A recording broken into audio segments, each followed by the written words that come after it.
이제 여러분과 함께 성막의 널판에 대해서 공부하겠습니다. 성막은 378평입니다. 문으로 들어가게 되면 앞에 번대단이 있고 그 앞에 물두멍이 있고 그리고 앞에 성소와 지성소가 있는데 그 성소와 지성소는 널판으로 둘러싸여 있고 네 덮개로 덮여져 있습니다. 그 널판은 오른쪽에 20개 널판, 왼쪽에 20개 널판, 그리고 뒤편에 8개 널판, 그래서 모두 48개 널판으로 3면에 둘러싸여 있게 되고, 그리고 번대단이 있는 쪽, 동쪽은 휘장으로 덮여서 휘장을 들치고 성소로 들어가게끔 그렇게 되어 있습니다. 근데 그 널판은 조각목을 금으로 쌉니다. 성막은 100%가 조각목으로 만들어져 있는데 조각목은 조금 더 보이지 않습니다. 왜냐하면 조각목을 노수로 싸서 쓰고 조각목을 금으로 싸서 쓰고 조각목을 싸서 쓰기 때문에 조각목은 조금 더 보이지 않습니다. 조각목은 광야에서 자라고 있는 조그만 나무들이에요. 그냥 쓸 수가 없어요. 다 이어야 됩니다. 그래서 싼 것 속에는 조각목들이 다 이어져 있게 되는 것이죠. 조각목은 버림받은 우리 주 예수 그리스도의 초림 모습입니다. 버림받으러 오신 예수님, 죽으러 오신 예수님, 우리를 위해서 찢기신 예수님의 모습이지요. 참고적으로 성전은 재림 예수를 가리키는데 재림 예수는 백향목, 성전의 재료는 백향목, 숲속의 왕이 사자인 것처럼 새의 왕이 독수리인 것처럼 바다의 왕이 고래인 것처럼 나무의 왕은 백향목이에요. 그래서 백향목, 썩지 않는 나무, 우리 재림 예수는 죽으시지 않으신 분이에요. 그걸로 둘러싸이게 되거든요.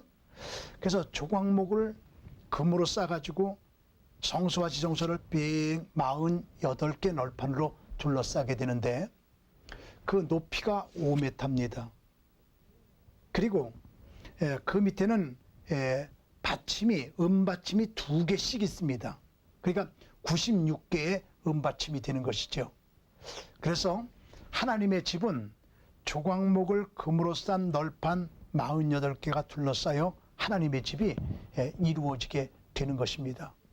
그리고 그것을 4번 덮개가 이렇게 덮어줘 가지고 하나님의 집을 보호하게 되는데 어떤 성막학자에 의하면 성소와 지성소는 합해서 모두 18평인데 금이 너무 많이 들어가서 평당 2억 원 정도가 20억 정도가 들었다는 겁니다. 그래서 금값만 성막에서는 약 600억 정도가 들어간 것으로 그렇게 계산이 되고 있거든요. 근데 그 성소와 지성소를 맨 위에 덮고 있는 것이 물개 가죽으로 덮여져 있게 됩니다. 하나님의 지혜는 얼마나 놀랍습니까? 그 물개 가죽이 덮고 있기 때문에 비가 와도 새지 않는. 그런데 더 놀라운 영적 의미는 성막을 겉에서 보면 물개 가죽으로 뒤집어 써 있는데 속은 20억짜리 금덩어리란 말입니다. 평당 20억짜리. 우리 주 예수 그리스도는 겉으로 보면 목수지만 속은 하나님이시라는 겁니다.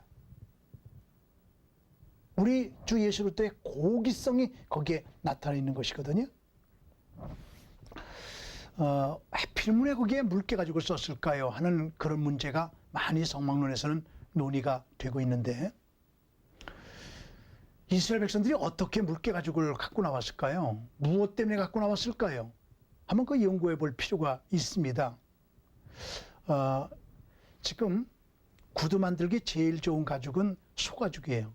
여러분의 신발은 구두는 소가죽으로 만들었을 겁니다. 근데 소가죽으로 구두를 만들지 않는 민족이 지구상에는 여러 민족이 있습니다. 힌두교 민족들은 결코 소가죽으로 구두를 만들지 않지요. 왜 그렇습니까? 소가 자기들의 신이거든요. 자기의 신을 잡아가지고 신발 만들어 신고 다닐 수는 없잖아요. 그래서 힌두교 민족들은 소가죽으로 구두를 만들지 않습니다. 애굽 민족이 이에 속합니다. 그래서 애굽에 가게 되면 그들이 소를 숭상했던 증거들이 많이 남아있는데 스핑크스 피라미드 그 옆에 가보니까 소 공동묘지가 있습니다.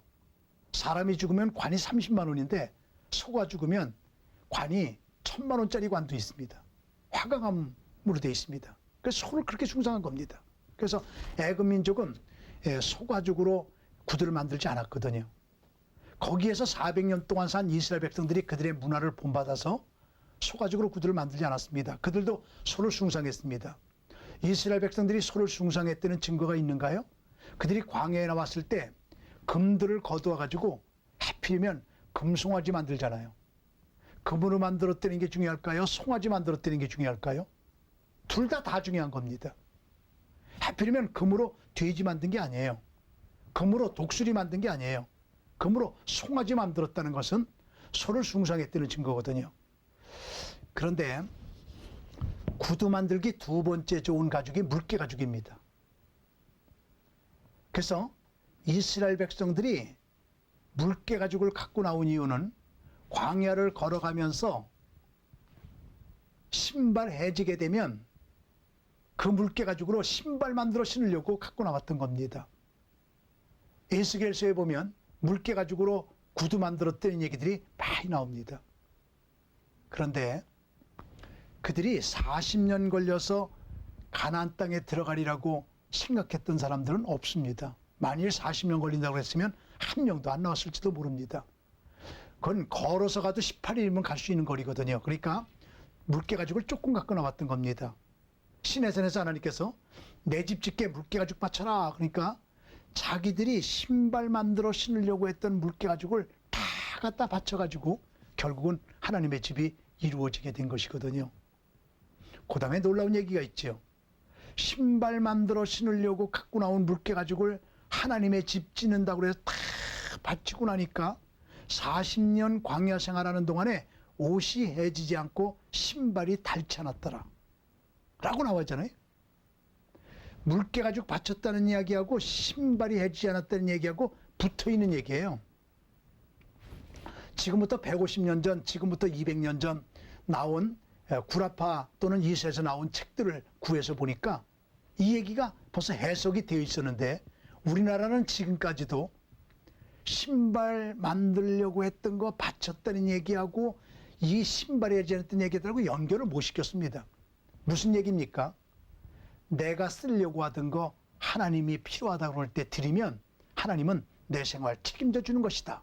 이것이 물개 가죽의 교훈이거든요.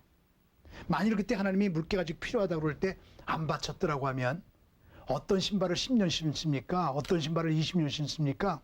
이스라엘 백성들 뜨거운 광야를 걸어갈 때 가지고 나온 신발 다 해지고 아마 굉장히 고생들 했을 겁니다. 하나님께서는 그 믿음을 보시고 전체 이스라엘 백성들의 신발을 40년 동안 해지지 않게 보호해 주셨던 겁니다. 그리고 물개 가죽의 교훈이 또 있습니다.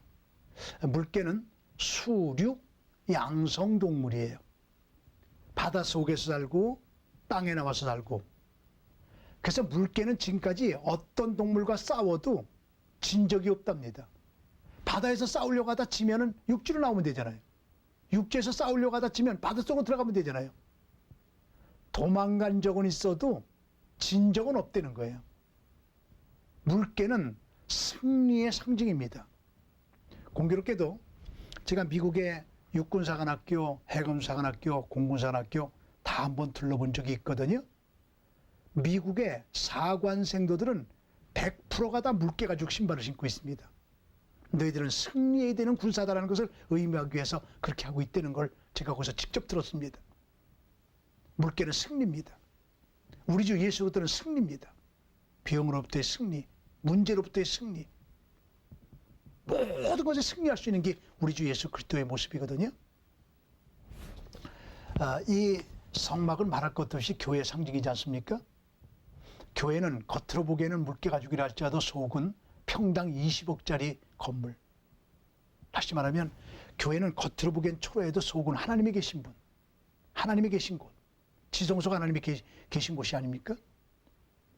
그러기에 이 성막은 교회의 모습이요, 그리스도의 모습이요, 바로 우리들의 모습이기도 합니다. 우리들은 겉으로 보기엔 초라해도 우리 속에는 하나님이 계십니다. 보배와 같은 예수님이 계신 것입니다. 그래서 이 덮개는 물개 가죽으로 덮겨 입지만은 그 속은 놀라운 그리스도의 모습을 우리에게 확실하게 보여주고 있습니다.